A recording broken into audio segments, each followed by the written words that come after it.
Right. Welcome back to our unusual GCSE maths questions. So this is Edexcel GCSE Higher again, and it's from the June 24 paper.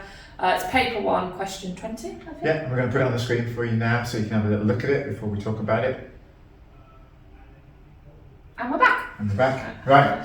So remember, these aren't necessarily the hardest questions, they're just questions that are a bit different.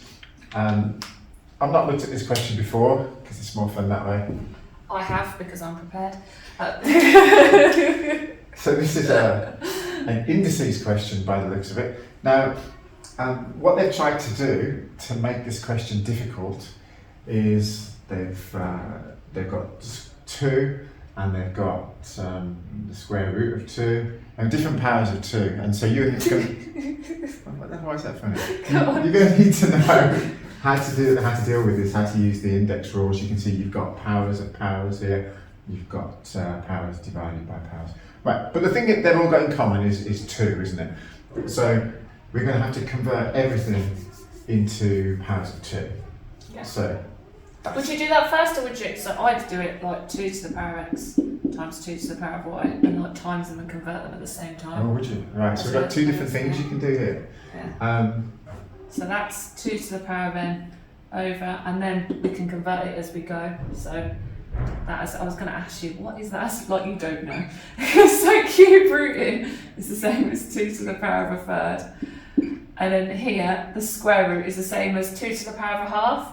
Yes. So you've got 2 to the power of a half, all to the power of 5. Right, so then you've got to think, you've got to apply the rules of indices that you know. So if you've got 2 to a power and that is to another power, what do? You multiply the powers, don't you? That's what you do.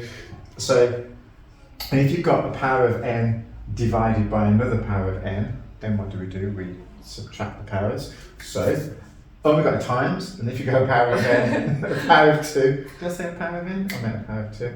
Got a power of 2 times by another power of 2, then we're going to add the powers. So this looks to me like it's going to be 2 to the power of n minus a third multiplied by 2 to the power of a half times 5, so that's 5 over 2. And then we're going to have to add the powers now because it's times. So 2 to the power of n minus a third plus 5 over 2. And then you can just do this separately on the board. Yeah. So, what is this now? Oh, right, yeah. So, the thing about this here, don't forget, is that 2 to the power of x times 2 to the power of y is 2 to the power of x plus y. So if 2 to the power of x plus y is the same as 2 to the power of this, then this power here must equal 8, which is x plus y. Right, so the thing to remember is don't get scared by fractions. Don't think, oh, this looks horrible, it must be awful.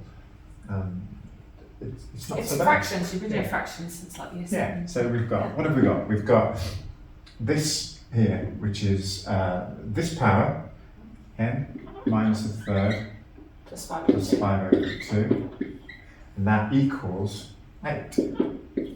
So we can rearrange that in a minute, just to find out what n is equal to. This step here that says 2 to the power of x plus y, because x plus y is 8, is 2 to the power of 8. Don't forget, you can't have 2 different powers of 2 being the same thing. Right? So what I mean by that is, if 2 to the power of something is equal to 2 to the power of something else, these 2 indices, they've got to be the same thing. Yeah. The reasons for that are probably too complicated to talk about, but that's like a kind of a standard thought to have. Right, let's just do this. So, I'm going to deal with, might deal with this sort of separately, shall we? I'll just do the fractions first. Would you? So, yeah, okay. Maybe not, you don't have to, you do you. I'm trying, is this a calculator? Is it a calculator? No, it's a non-calculator. Is it? It's a non-calculator. Okay, that's fine. Okay. So 8 minus, well, 5 over 2, that's 2.5. So I think I'm going to temporarily start thinking like this, right? So 2.5 is 5.5, isn't it? There we go, 5.5.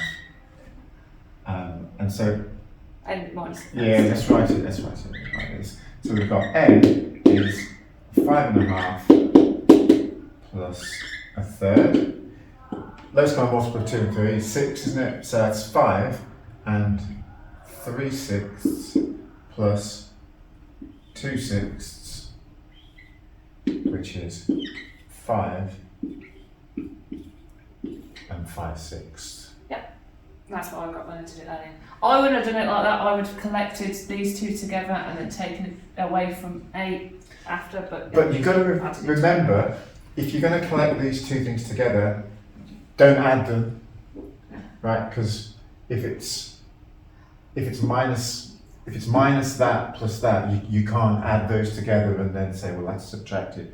You got to be careful with your signs. Yeah. If you're going to do it that way. Okay.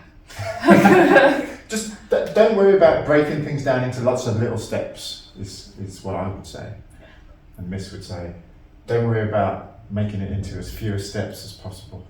I just don't know why you'd use a mixed number. Yeah. Just use whatever numbers you want to use. Okay. That's it. That's it. If this is useful, let us know of any other questions you want us to look at.